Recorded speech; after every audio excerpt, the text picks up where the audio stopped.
We escaped from the tombs and took our revenge. This is Mad Fans with a podcast. Upgrade now or be deleted. Delete. Delete.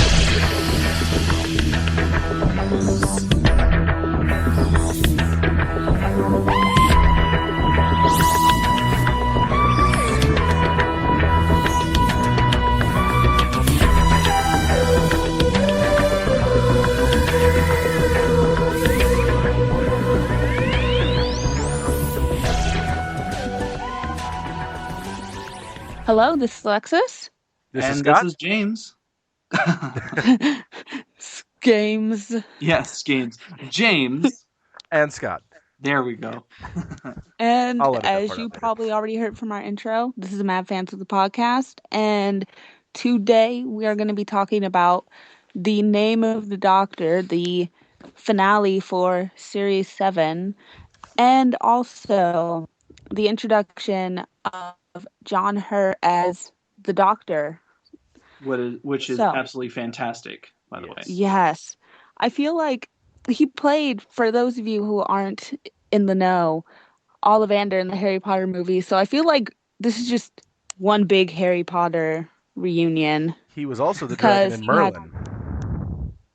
Oh, I have not seen Merlin yet, so I did it's not good. It's good. know that.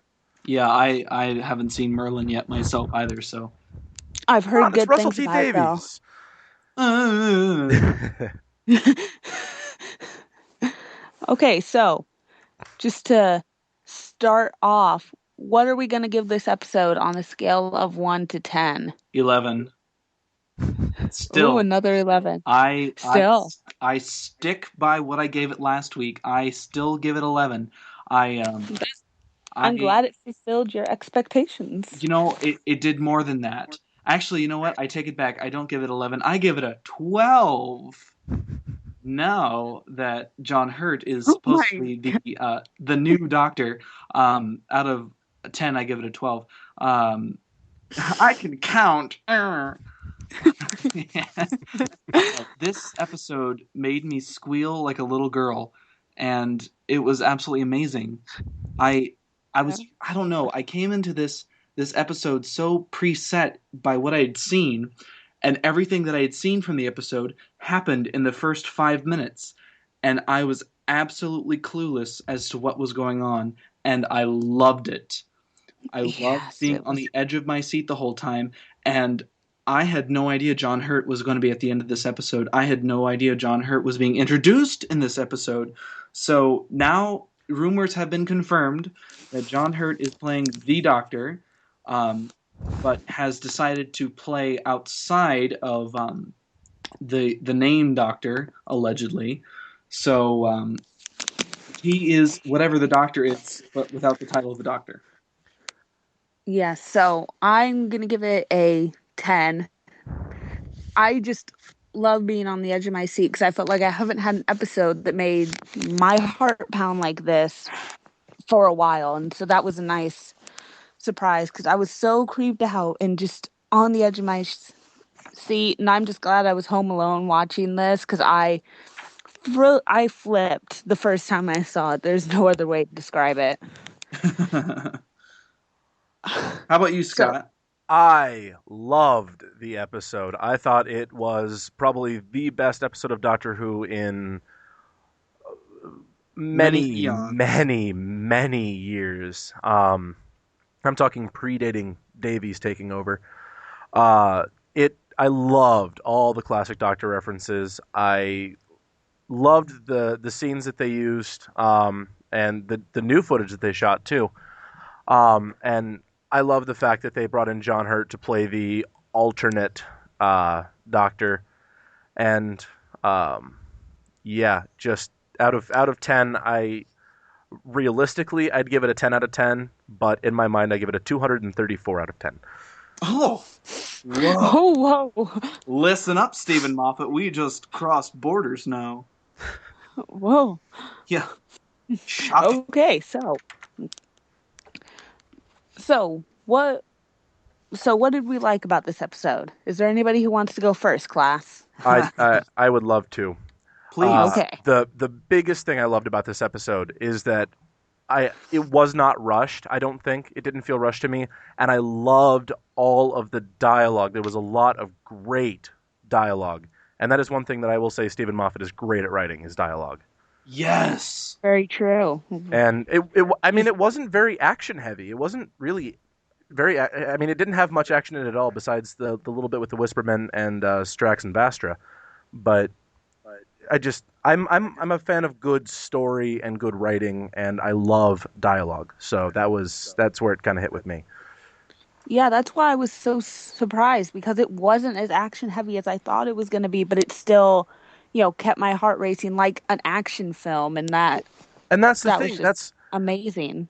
it felt almost like a classic episode of Doctor Who, because in classic Who there wasn't always a lot of action. There was a lot of dialogue, but not always a lot of action. It was always drawn out over 2, 3, 4, 6, 10, 14 episodes. Yes. So yeah, what do you guys think? What were your favorite or best things about this episode? Well, I have to say everything. I was so happy with everything that went on in this episode. I loved being so far out of the loop that I was clueless, and I loved finally being clueless about what was going on. And I know we've given a lot of grief to Stephen Moffat over these past few podcasts. Oh, God. Past 4 weeks now? Yeah, well, Stephen Moffat has impressed me so much with this episode. It makes me wonder, why the hell is he not writing more? Although some of his writing may get old very quickly, this episode was perfect. It played out like a Sherlock episode. It was that good. I had no idea there was going to be as many classic Doctors as there was in this this episode. All of them. Well, all of them. And I'm now, quite frankly, I don't care anymore that none of the classic Doctors are coming back, because he's fully satisfied me with this episode. And it makes me wonder, what the hell is David Tennant going to be doing in the 50th anniversary? Clara has come back. Rose has come back. Martha Jones might make an appearance. Mickey. Yeah, Noel Clark. No. I have bitter feelings for Noel. So worthless. I can tell. Well, as if you couldn't have told already. Slightly off topic. Noel Clark was apparently in the new Star Trek movie, and this isn't spoilers if you haven't seen it, because it happens in the first few minutes, so I don't consider it spoilers. He accidentally blows up part of Starfleet, and I turned to my friends like, "God damn it, Mickey! Why can't you do anything right?" Mickey, go back to unit where you belong. But we don't want him there either. But God, unit? Oh yeah, I've heard of unit. Shut up, Mickey. It's supposed to be a secret organization. And yet they have a sign right out front. Exactly. Yeah. Unit. We're here. Yeah. Well, how'd you find us? The Brigadier's daughter is supposed to be coming back as well, which is also very exciting. But I was so impressed with this episode that, although their editing skills with a lot of the past clips could have been a lot better, they should have hired Babel Color, just saying, to superimpose Clara on all of the classic scenes that they had took. I still thought they did an awesome job. They were good. They weren't great, but they're not as bad as I thought they would be, because I just knew that they were going to put Clara in there, and I was like, oh, this is going to look horrid. Yeah. Oh, but I remember the one thing that made me squeal the most, and oh, wow, that made me sound really, really fruity there for a minute. The one thing that made me yell and scream and fanboy the most was when Clara first appeared to the first Doctor, to the William Hartnell Doctor, and she tells him, "Don't take that TARDIS, take this one. The navigation is so much more better." That actually played out in a novel. It played out in the novel called The Nth Doctor, where it explores the Doctor's beginnings on Gallifrey and explains why he took the TARDIS, and explains that he went to a museum with his granddaughter and the Master, and the Master, who was apparently good back then, had second thoughts about taking the TARDIS. The Doctor just went in and took it, but some one of his teachers actually came in and stopped him and said, "If you take this TARDIS, I can't really stop you." You know, he was more encouraging of him than anything else. But there's many theories to say that the teacher was actually the Doctor, who one of his later incarnations had come back and pressured him to take the TARDIS. Anyway, long story short, they finally connected the novels to the episode. Yes, and that was In a nice way that in, wasn't in a subtle way. choppy. Like they weren't Yeah. saying, "Oh my God, here's Clara." No, they did it very subtly, and they did it very nicely, and they kind of dropped her in instead of forcing her in, and that's what made it so good. Mm-hmm. Yeah, I made strange noises that probably weren't human during most of that, and which I like never do usually, Oh my! unless I'm like really really excited, and that takes a lot. You're But gonna go George Takei on us, James. okay, so Yeah, I know. Oh, George Takei moving on. is slightly gay. What I like. Okay, now. Well, I like James. I liked everything about this episode. Like Scott said, the dialogue was great. I thought what I really liked, and I didn't catch this as well until the second time I watched this around Sunday morning, was how I thought it was cool, and we can talk more about this later, how the Great Intelligence mentions how, oh, you're going to have, different names, before you die and stuff, the Valyard, the Storm, and he says a few others. Yes. I just watched the episode right before we started, so. Yeah. So it's like, it's been a few hours since I watched it, but it made me scream because I was like, I know what you're talking about, and I want to talk about it, but you're only going to mention it this once, aren't you? Damn. What I didn't like about this episode, to start us off. Oh, go on before you have something to say. I was just gonna say I have a theory that we're gonna go into a little later about that. So we'll save this just for a tad second. You know what I hate about this episode? That part where the screen went black, and that was just terrible at the end. Terrible. Wait, at the end, yes. Yes. That part where the episode had to end. Yeah, I felt like Stephen Moffat had ripped out my heart and was holding it like that scene from Temple of Doom where the guy's like, Kalima! Kalima! I went over to my friend's house later, and she gets all my feelings even though she doesn't watch the show. And I just dumped them on her, and she's like, "Are you okay?" No. So, what didn't we like about this episode? I know this might be a harder one, but any critiques that we'd like to share?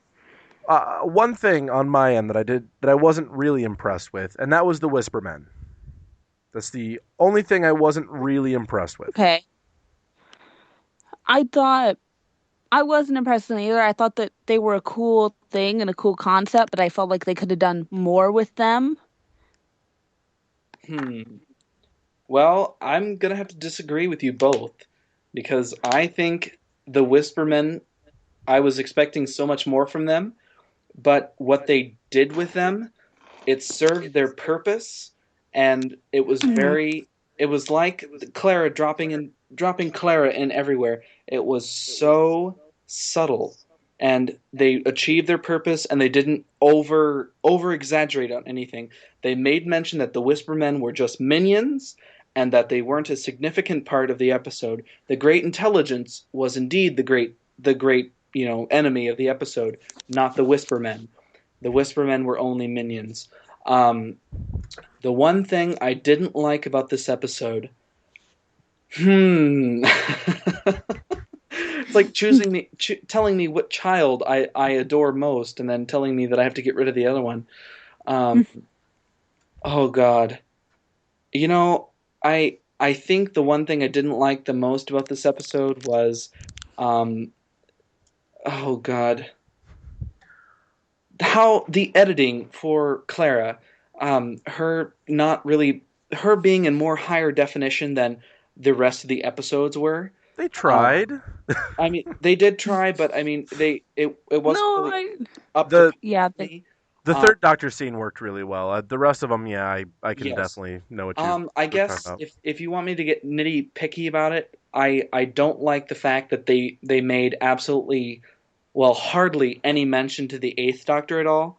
A quarter of a He's second. he's just in one split clip, like he walks by Clara and Clara doesn't even notice he's walked by.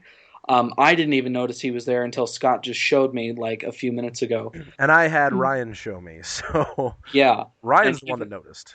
even then, I mean, it's so friggin' hard to see the Ninth Doctor. They made a big deal about all the other Doctors except the Eighth Doctor, That which was is, kind of upsetting, but still, they mentioned him, which was cool, but they could at have done a least lot they mentioned everybody, but yeah, I like how they often could the have added Sixth like Doctor another came in. second.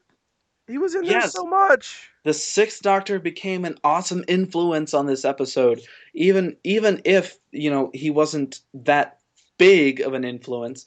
He was still an incredible influence. Scott actually showed me a little clip from Tumblr, or a picture from Tumblr actually, that it shows the Sixth Doctor in one of his episodes, and I believe it's Perry asking him, "How did how did you survive the explosion? How come you didn't die in this explosion?" And the Doctor says, "It's a neat little trick. I'll have to tell you about it later." And they explain that it could be John Hurt's character that was the little trick that he used. But then again, we'll save the John Hurt bit for later. Oh, all Yeah, right, so mysterious and vague about it. for later. Yeah. I think. Okay, so quickly, well, let's keep this rolling. Do we have any other comments on this episode? I have a little information, if that Okay. helps. Yes. Yes. I have a site up right now that is telling me exactly what clips they took each of the Doctors from, or what episodes I should say. The first Doctor clip where he's stealing the TARDIS and he's standing next to it was taken from the Aztecs, where he's kind of standing next to an entranceway, and they just like superimposed him onto the TARDIS. Where he's actually speaking with Claire is also taken from the Aztecs. The second Doctor running and the third Doctor driving Bessie are from the Five Doctors. The fourth Doctor clip was from the Invasion of Time. The fifth Doctor clip was from the Arc of Infinity. The seventh Doctor clip was from Dragonfire. The sixth Doctor clip was Newly Shot, so that's a different actor than Colin Baker. The eighth Doctor, just a very split second, that was Newly Shot. Briefly showed the 10th Doctor when Claire is looking out at that cityscape.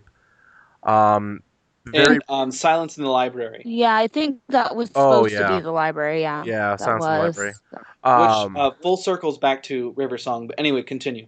and then the of them running around when he's or she is in his time stream, that was all Newly Shot. And I noticed that the first Doctor in that scene actually looks a lot like Richard Herndal. Yes, from the Five Doctors, which that's what I thought they'd gotten the clip from, was from the Five Doctors, because he looks so much like it.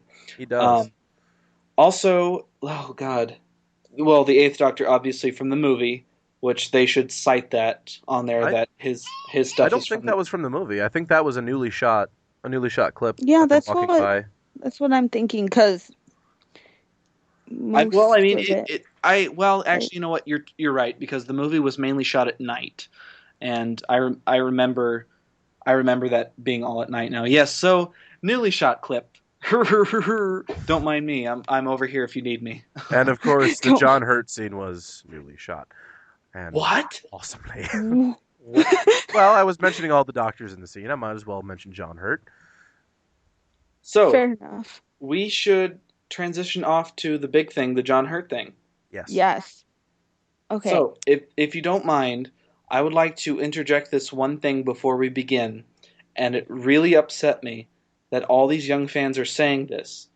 that John Hurt Oh, I know what you're talking about. Oh God. is not supposed to be the Doctor, that they would much rather have somebody like Rupert Grint be the Doctor, Oh. because the Doctor should not be old. The Doctor should be young. Excuse me, why don't I count off the number of old actors that have played the Doctor? William Hartnell, Patrick Troughton, John Pertwee, Tom Baker, Sylvester McCoy, Christopher Eccleston, David Tennant, Matt Smith. All of these Yeah. are gentlemen who are over 40 who Matt have Smith's only played. in his 20s. Except Yeah. for Matt Smith. Well, yes. Well, Paul Yeah, McGann even. Paul McGann is in there now.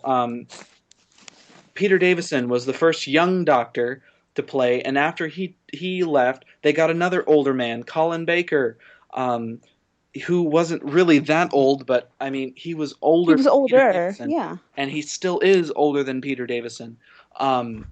All of these people are older gentlemen. Rowan Atkinson, even, for God's sakes, is older than the Doctor. I mean, or older than all of these actors who play the Doctor. I mean, seriously. Okay. Chill the fuck out, people. Okay, end of my rant. You can play the game of who never watched. Let's play who's never seen Classic Who or who started with Matt Smith. And each one needs to be taken out back and slapped with a William Hartnell cane and forced to watch all of the Classic Who back to back. Oh, um, I volunteer for this duty. I reposted this on Tumblr though, and it somebody's response restored my faith in humanity at least. They obviously, this is sarcastic. They posted something to the effect of, "Oh yeah, no, these people are right. An old person can't play the Doctor. William Hartnell, he was so young, and Patrick Thornton, he was so thin and nimble, and Broughton. Sorry, I can never say his name right, so feel free to correct me. I won't be offended. I won't. And John Petery, Pertwee. he wasn't a Pertwee. I know I cannot say my names. I don't ask me to pronounce anything. Tom Backer? Okay, I can at least get that right. Harley Davidson. Patter Davidson. Colin Backer. Okay, I'm gonna stop this now. Sylvester McDonald's. Paul McDoodle. Okay. Okay. I said you could correct me, but this is getting out of oh my God. Yeah, I finally snapped. You can tell that You brought had tears no of joy to sleep. my eyes. That was great. Paul McDoodle. I love me some Paul McDoodle. I apologize to all these people for butchering their names. I butcher everybody's names though, so no. It's not a person thing. Back on these people saying that they don't want an older Doctor and saying that they should have Rupert Grint. I shudder every time someone says that. I don't want it. I don't get it. No offense to Rupert Grint. He was great in Harry Potter, but not as my Doctor. No. If we had any actor from Harry Potter, I would want Alan Rickman. Yes. Definitely. Here's how Doctor Who functions. By getting an actor who's not well known, but who's known for one thing that is really obscure, and sets them free to be the Doctor. Rupert Grint will not work for the Doctor, and I will tell you why. Because he is known for being Ron Weasley. That is why he will not work. Alan Rickman will not work because he is known for Severus Snape, and he's known for several other evil character roles throughout his acting career. It will not work with both of those actors. I'm just saying, if I had to choose one actor from Harry Potter, he'd be it. Well, yes, of course. Well, look, we got John Hurt. I mean, what more can you ask for? Yeah. Yes. Oh, that's gonna be. But I don't think getting a well-known actor to play the Doctor is not going to work. Peter Davison, kind of a weird example because he was kind of popular at the time, and they asked him to be a part of it, and he joined on. And afterwards, his career skyrocketed immensely. He was known for everything then. He's kind of the exception. Tom Baker, kind of the same thing. John Pertwee, Wurzel Grummage. I mean, he went on to Wurzel. He went on to so many different things. And he was Patrick, a spy. yes. Patrick Troughton, not so much. William Hartnell, the first Doctor, obviously a very rare exception. Hartnell started out in a lot of British gangster movies, and he And was military known. films. Yes, and he was known for being the mob boss or the head honcho. He was known for a lot of evil characters. And he mentioned that when he first signed on to be Doctor Who, he was so happy that finally he could express his good side, his heroic side, and be the hero instead of the villain. And Scott and I have had this discussion many times. William Hartnell was the only person at the time who had faith in Doctor Who. He was the only person who said, this show will go beyond what I've done with it. This show will go on for many years, and I'm only, just a player in this. And no one else had faith in the show but him. And without him, we would not be having this podcast. Plain and simple. Yes. Very nice. That was a very nice segue. Just to kind of wrap up what you said, wrap up what was being said about what was posted about John Hurt being too old to play the Doctor. Now, a lot of ladies, and this is just from a female perspective, you're both guys, so you might not get this a lot, but there's a whole other thing. I'm sure you guys have heard of this about women not being respected as, fans of things. And it's like, well, you just want to look at the pretty people and stuff when it came to things like the Avengers and comic books and other things. It's like, and then they complain about, thinking people only like it for pretty people, not the right. And it's like, then you say stuff like this. Yes. And this is why. You're causing it. Yes, this is the difference It's between like, American films, American television, and British television. The fact that American television will water things down immensely and will hire a lot of pretty people, where just action and pretty people is American television condensed. British television is a lot about the content and about who plays it. I mean, if you take a look at, let's see, good example, Sherlock. Benedict Cumberbatch is, as a person, not the most attractive person in the world. But what he does with Sherlock is he takes it, above and beyond what is on the page. He actually becomes the Doctor. Or, wow. He actually becomes Sherlock. Really? Yeah, I know. That's so weird. Crossovers. He does really take it beyond the page. Yeah. He takes it above and beyond Sherlock. Now, if we look at Robert Downing Jr., there's not a whole lot of content in those movies. It's a lot of action. It's a lot of pretty people. And that's American Sherlock versus British Sherlock. So. Well, it also has a lot to do with how American television is run, to where, something like the BBC and public television is run. They have obviously American television has a lot of advertisers. They have to water it down to get those numbers to keep the show going. So sometimes they have to play to the lowest common denominator and water down the content and get big explosions and pretty things so people will look at it.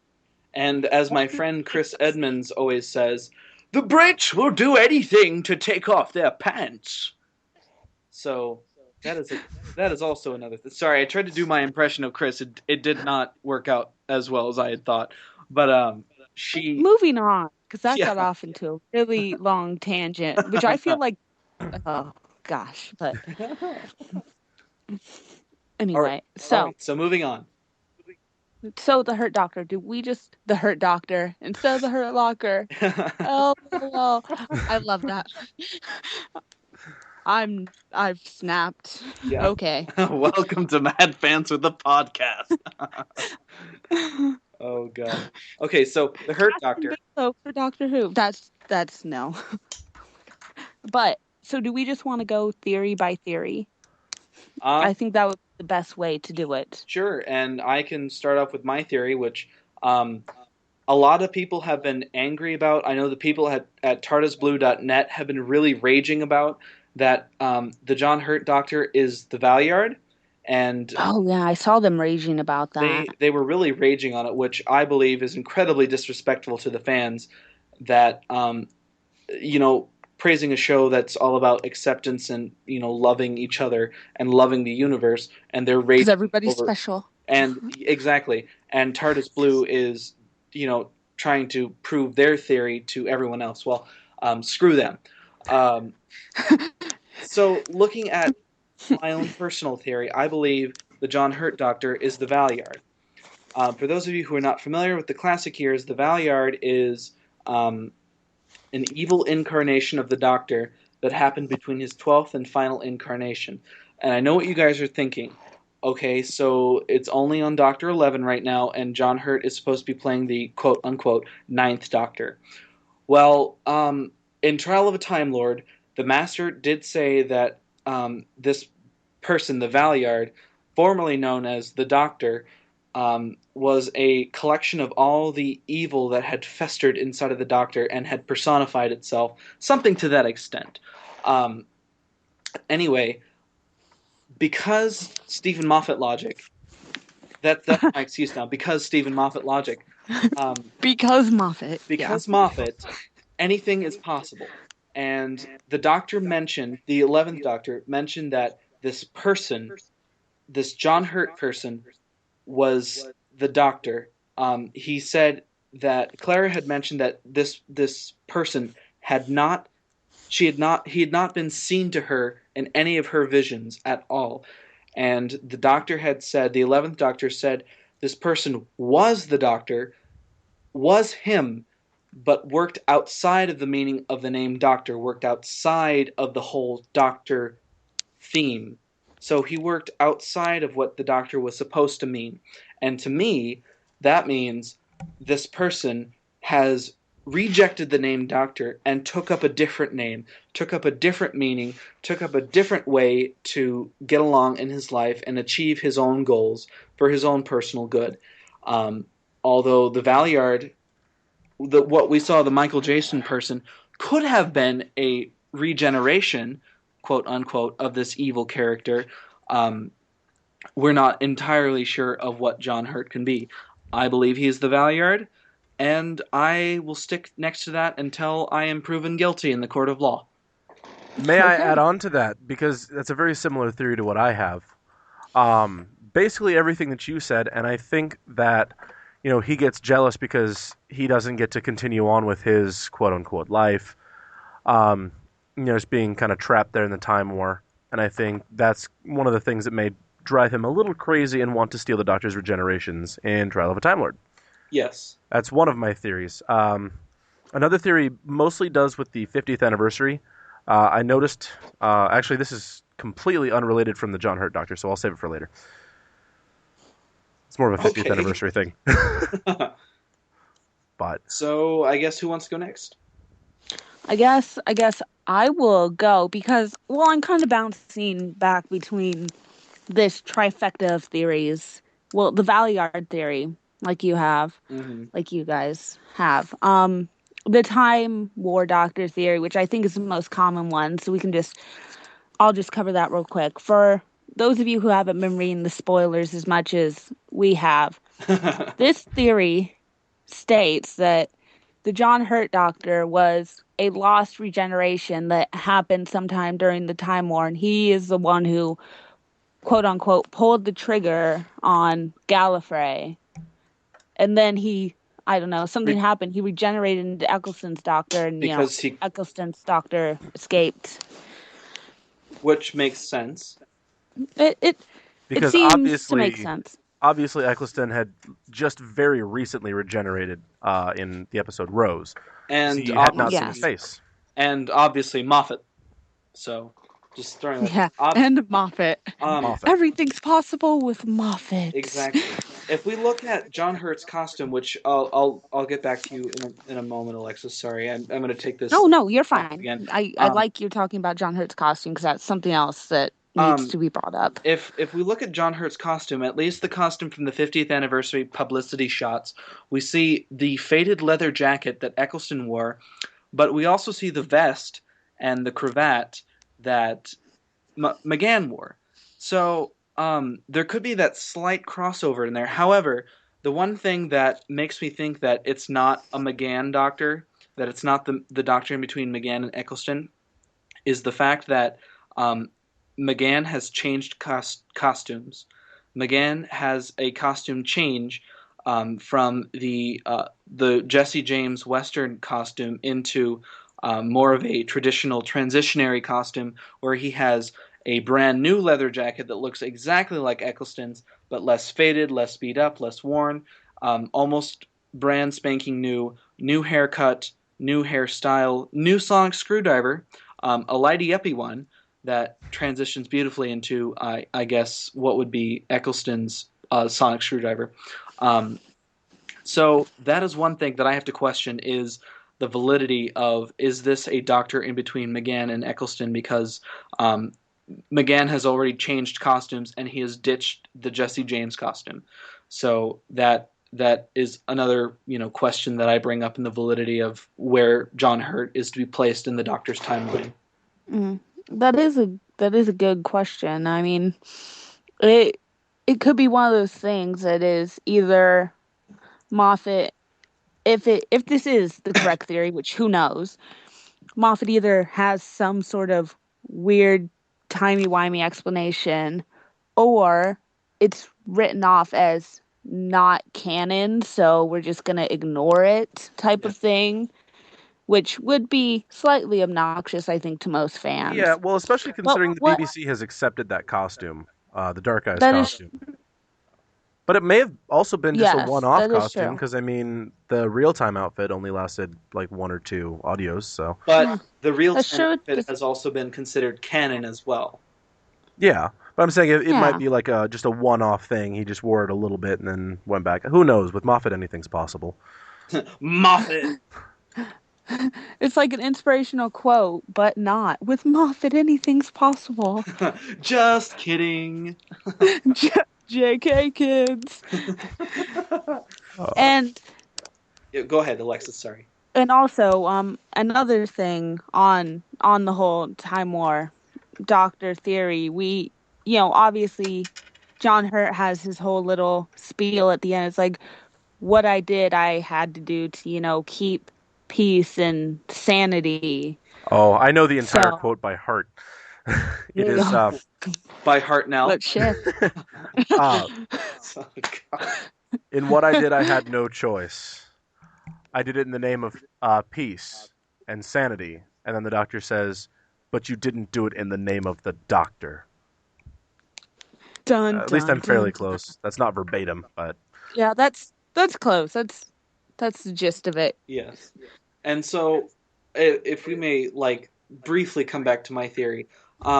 After Matt Smith says that, it kind of makes me wonder, the Doctor has already seen this person before. He is familiar with his face.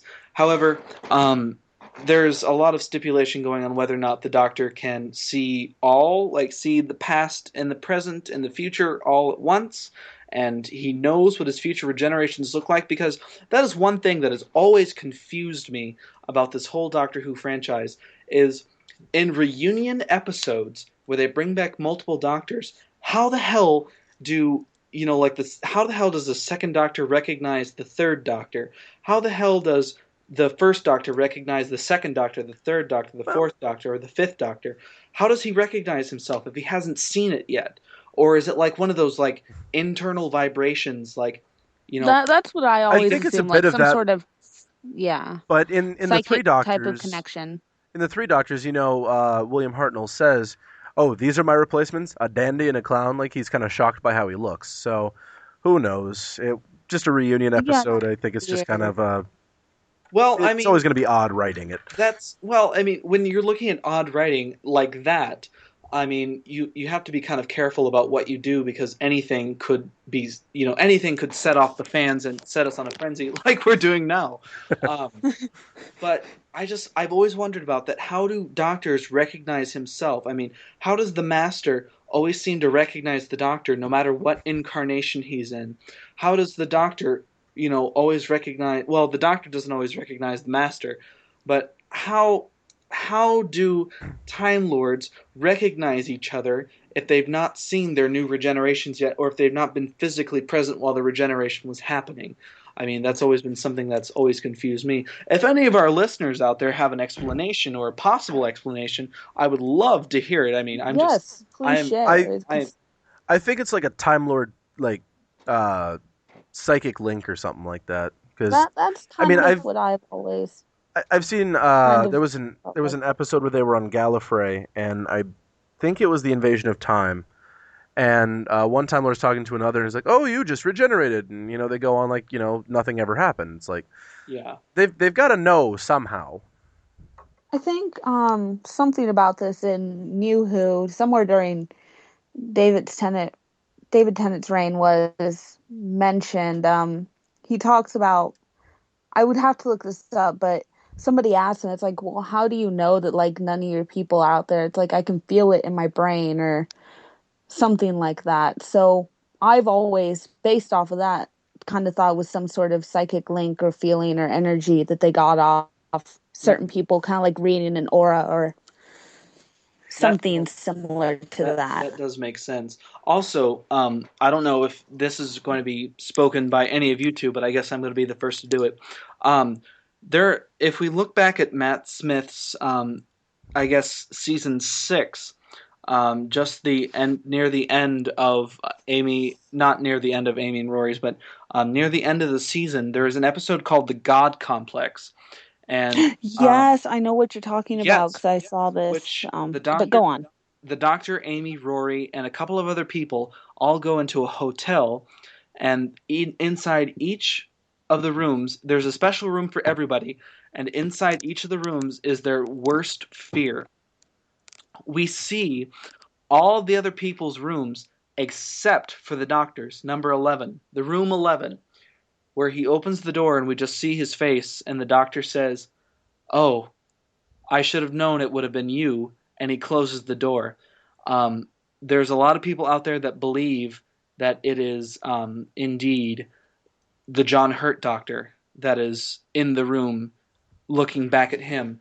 I think that'd be really cool. That would be a To, that would be a cool twist of bringing it back to that season. However, I don't think he is big enough to be in the room. I think it could be some incarnation of the Doctor, or a collection of incarnations that are incredibly evil, or the one person that the Doctor fears himself.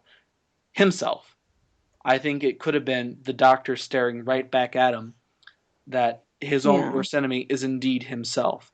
So, I mean, that is another thing that's floating around on the interwebs. Is John Hurt's doctor was in the doctor's room in the God Complex. That would be cool.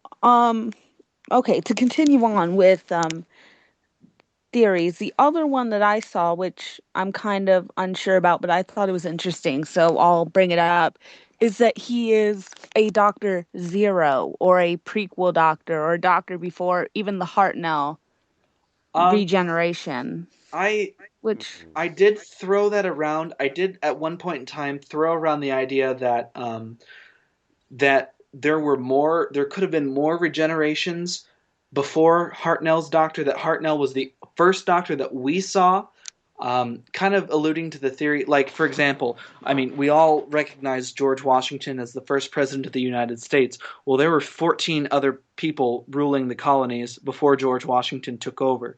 So George Washington was the first president of the United States, but he was not the first president. There were other people who ruled the colonies. So, um, not to, wow, that just took a really weird political turn. But going back to that, I think there could have been one other doctor or another doctor that could have been before the William Hartnell one. A lot of people have disagreed with me because William Hartnell at one point in time did say he was the original, that he was the first. So it could have been a lie. We all know rule number one. The doctor. Yeah, it could have been a So lie. And, he did say he didn't, accept this, whoever John Hurt's character is, as the doctor. So, after that regeneration, he could be like, well, I didn't like that, so I'm going to change my name and start fresh. well, he said he didn't do it in the name of the doctor. So Yes. that brings back the theory of the Valeyard, who took on his own name to get away from the doctor. Another theory that could be is John Hurt's doctor could have been wanting to take back the name the doctor, but couldn't because of all the things that he did. So out of spite, he left and chose a different name and started working outside to get revenge on the doctor for not accepting him as part of his own. Because, I mean, they are the same person, but when you can't even accept yourself, things can get ugly. Yes. Once again, James should teach a philosophy class, but I think that could be an interesting thing for the 50th is maybe Tennant's and Smith's doctor, because who knows what they're numbered now anymore. Yeah. So 11 and 72. I don't know. 72. But this actually, now that I do think about that, the theory I was having before, I guess it does involve John Hurt. The episode is entitled Blue, or the working title is Blue Amends, which I'm assuming the blue stands or is kind of a placeholder for the TARDIS. And this, I guess, is probably reaching, but I have a feeling in the 50th we will see the return of Gallifrey. I have a feeling we will see David Tennant, Matt Smith, and John Hurt. John Hurt try to work with the two doctors and try to make up for what he did and try to get back the name the Doctor. And if things don't work out, that could also lead to him becoming evil and becoming the Valeyard. I watched a recent interview with Matt Smith and David Tennant, and they were kind of alluding, they wouldn't tell what was going on, but they alluded to the fact that their doctors work very well together, and they kind of bicker, but it's not a big thing. Like, it doesn't halt progress like the Pertwee Troughton doctor relationship did. Yes. I You will say names now, not me. Yeah, I believe that the John Hurt doctor, I agree with you, Scott. I believe he will try to make amends, but alluding to the working title Blue, having the name Blue in it, blue can also mean sad or very melancholy. I believe this could be an attempt that one of the doctors may accept the apology and the other one doesn't. It could mean that both the doctors will not accept this apology, and John Hurt decides to take revenge because hell hath no fury like a scorned Time Lord. That's a little bit of Shakespearean Moffatism for you right there. A Shakespearean Moffatism. Oh, God. You coined a new phrase. Yeah, catchphrase, yeah. Please don't let Moffat do Shakespeare. To be, or Cleopatra and Anthony will be people who are dogs and horse people. What? Moffat. And it would all work out in the end. Yes, and it ends up becoming with a big friendly button. It ends up being set in 3000 BC, and fast forwards to 1967, 80. So somewhere in there, there's a time lapse, wibbly wobbly, doctory woctory. It all works out. Oh shit! What was I saying? You completely went on a weird tangent there. God, damn it, Shakespearean. But we were talking about.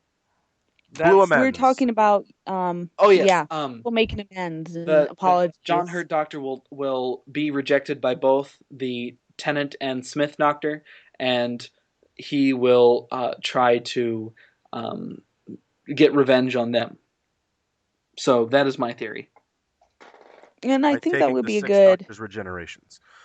Yeah. Yes. It would be an interesting thing to have himself as the villain for the 50th anniversary. Yes. Well, somebody also. Oh, go on. I was going to say another thing that really confused me about the Valeyard is the fact that if he goes to the Sixth Doctor to try to take those regenerations, that's only 6 regenerations. Why doesn't he go to his last or his previous regeneration or his first regeneration and have the Valiard be a villain with the First Doctor, because of all those potential regenerations he could steal from the First Doctor instead of what? The Sixth Doctor? He's only getting like what? 5 lives at the most? 5 or 6 lives at the most? Okay, but That's true now that I think about it. But yeah. I have a lot of Turner. time in my hands. But what something posted on Tumblr, and this isn't really a theory, I just thought it was fascinating to bring up. Matt Smith and David Tennant, in their interview talked about having a trinity of doctors, and somebody posted, that made me think of something, because somebody compared it to the trinity of, I don't know how much Christian knowledge you guys have, but the whole Father, Son, Holy Ghost thing, and it was weird of having Smith as the father or the lonely god, human Tenet, because that's most likely, it looks like now, what we're going to be getting for Tenet back in the 50th is the 10 clone or human 10 or I whatever have you to. call him. I that is not true, because Tenet does have his own TARDIS. That is true. Right. So It is the Time Lord version of David Tennant. But please digress. but yeah, and then having the ghost or whatever as Hertz doctor, and I just I don't know where they're going with that, but that's an interesting concept. It is very interesting. I like well, now that I think about it, I kind of like that concept, because John Hurt is the lonely, well, not the lonely ghost, but the ghost of their past that echoes, and that echoes back to try to reconcile. And you know, it kind of makes me wonder that, you know, through all of these doctors, this John Hurt doctor has not been mentioned, at least, at all. But somehow, whatever the doctor did, he jumped into his own time stream, and he must have unlocked this really weird thing that released the John Hurt Doctor. Where, I mean, we didn't mention this at all. We didn't see anything about this at all. And then all of a sudden, when the Doctor jumped into his own time stream, he fast forwarded some many years into the future where all of his timelines crossed, and must have unlocked whatever was causing the John Hurt Doctor to be, I guess, put away. And now the John Hurt Doctor is free to roam. Which could be dangerous because, we can't have, depending on who he is and how angry he is and how evil he is, it probably doesn't look like, or what he is. Probably not going to be a good person to have running around modern day London. I don't think. Doctor as his own villain. Well, Interesting concept. Well, I guess they've done it before in Trial of a Time Lord, but interesting concept. Very. Well, they've done it before, but if we look back to the sorry, Alexis.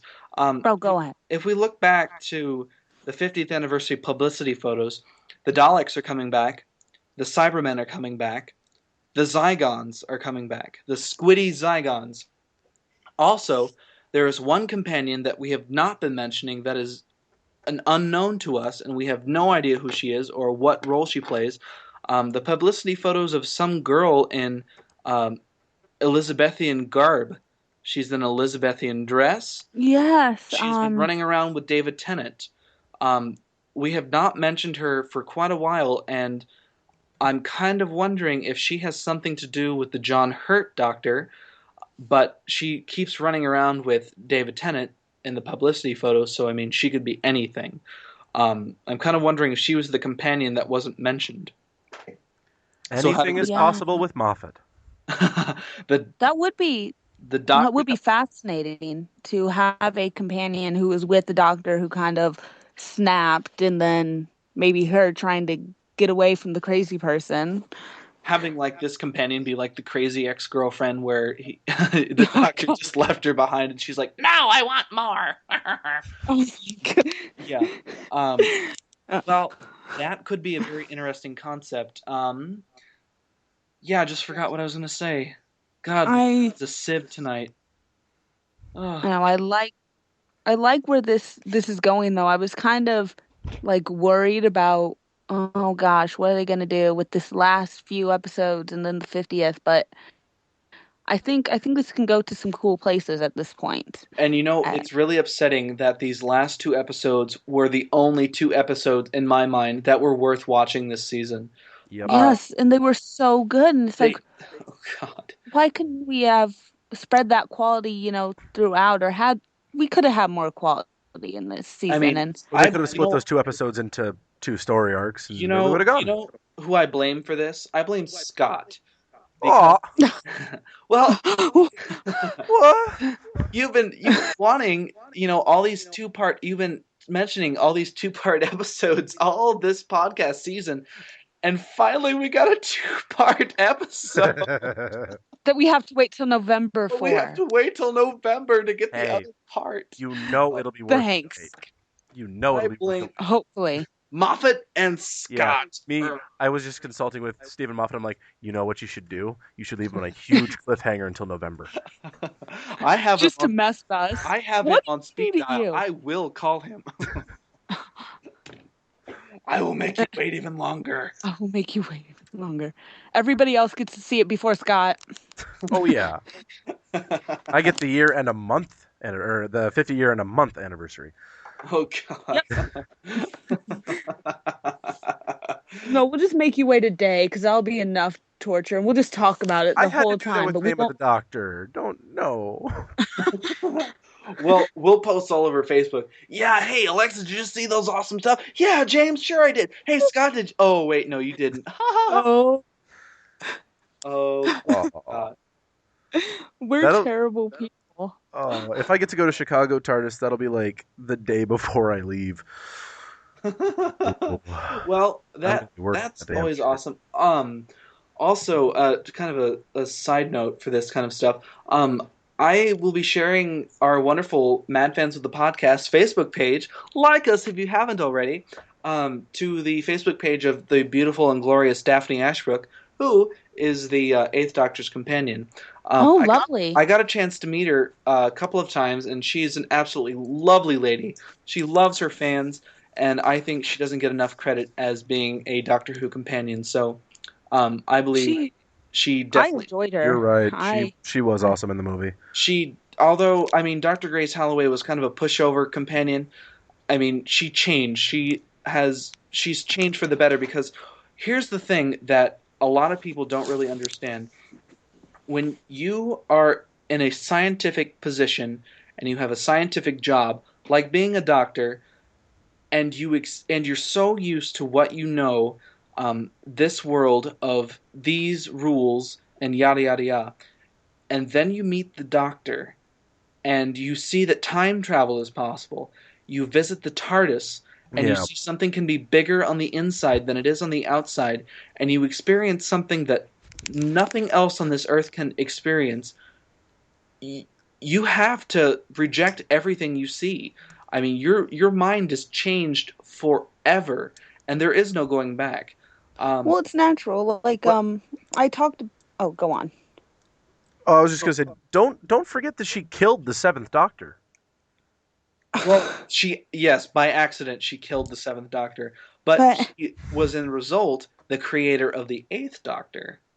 Huh? so that's okay. But I was talking about this with a friend. It's like she probably has actually a more logical reaction to meeting the doctor and seeing the TARDIS than most other people.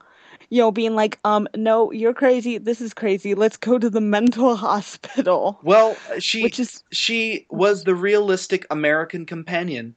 yeah, She which is probably, she reacts how we would react if somebody came up to us and said, "Look, I have a spacecraft that is bigger on the inside than it is on the outside.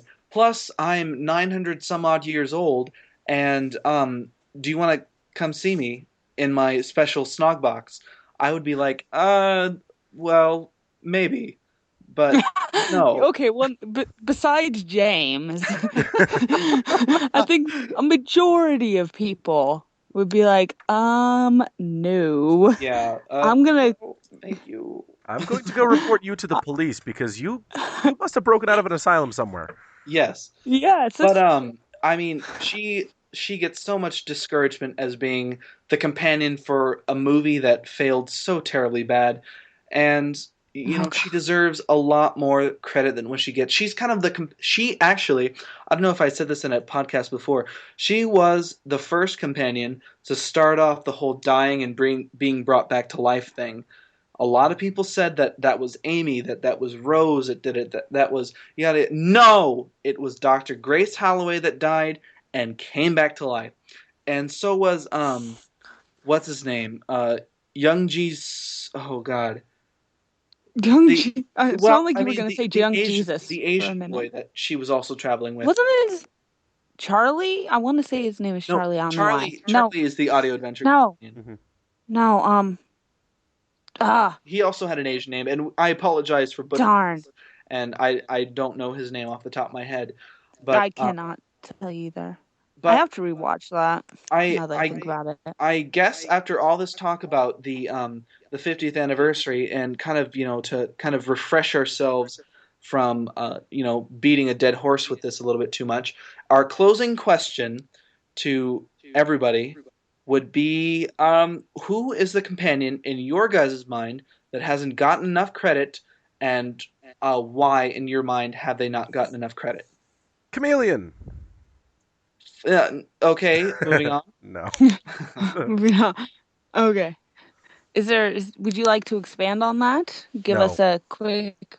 I No. don't know. Okay. I really don't like Chameleon. Oh, Okay. I was like, I wasn't sure how serious that was. So I was like, sometimes my you wanna? sarcasm flies over people's heads because I always sound I, I, serious. I'm exactly the same way. It happens to me all the time. Okay, then I guess I'll.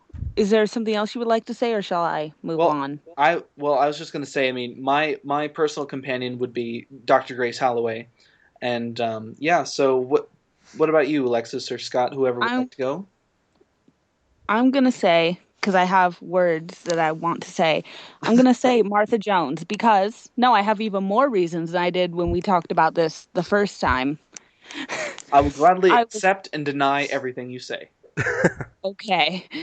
Well, I was reading something else, and there's this interesting blog on the webs about whether it's all about whether Doctor Who is a feminist show, and I was like, well, that's an interesting concept. So I was reading it, and they started talking about Martha Jones, and they're like, the reason she is such a good companion for younger ladies to watch is because when she leaves the doctor on her own terms and stuff, and she's like, that's important, even if the boy is shiny, Yeah. as they put it, that is a good lesson to learn. So it's like, yes, I approve of this. So Scott, would you like to expand and Um, explain yourself? goodness. Explain your poor Companions. choice in companion revival. Uh, if I were to travel with a companion, oh, can it be two companions? Choose one. Oh, Choose one. Try your best to choose one. Oh, it's so difficult to choose between the two. Uh, it would either be Jamie or Zoe. And okay. uh, Jamie, just because of his fighting spirit, and I just thought he was an awesome companion. And Zoe, due to her technical knowledge, and you gotta admit, she is very beautiful. Yes, and Hmm. she still is. God, Wendy I- Padbury has not changed at all. I haven't seen a recent picture of her, come to think of I it. mean, I haven't either. she looks exactly the way she did way back when. Only she has But gray hair now. that's Like crazy. she has the same hairstyle, the same face. She's gained a Oh little bit of my weight, god. but she has gray hair. Like she is Zoe with gray hair. She Doesn't she look she has fantastic? not changed. She hasn't. My I god. want to know her secret. She drinks the Oh blood my. of orphans. I don't know what she looks like. I just felt like that was appropriate I to will send you a answer. link when we're done. Yes, but Okay, or I was just gonna Google it, but yeah. yeah. But Okay. anyway, we're reaching the end of our hour mark, or very, very close to our hour mark, or probably over our hour mark. So, Yes. I would just like to say to our listeners that Next week will be our podcast finale for a couple of weeks. We're going to Right now, it's a mystery. Yes, right now it is a mystery as to what we'll be talking about next week. But we're going to go on hiatus for a couple of weeks, and then we will be back. Things to look forward to. We will be doing a live podcast or a live recorded podcast at a local convention coming up. At least we're trying to get that into the works. Also, fan submissions. If you guys have anything we want to talk about, or anything you want us to talk about, or anything you want us to even mention, an honorable mention even, let us know. We will gladly, accept anything you guys throw at us. Just don't let it be lascivious, and keep it something that we can talk about on the internet freely. On the But internet, I don't think if you do anything. feel like trivializing things and being rude, we might answer those too. Just never know. Yes, we're Just don't be offended when we are rude back. That's all I have to say to that one. But Okay, yeah, so that I- marks the end of our hour. I think we should bid you all adieu and A good good night, night. Good Yes. night, everybody. and until next week, farewell. Hasta luego.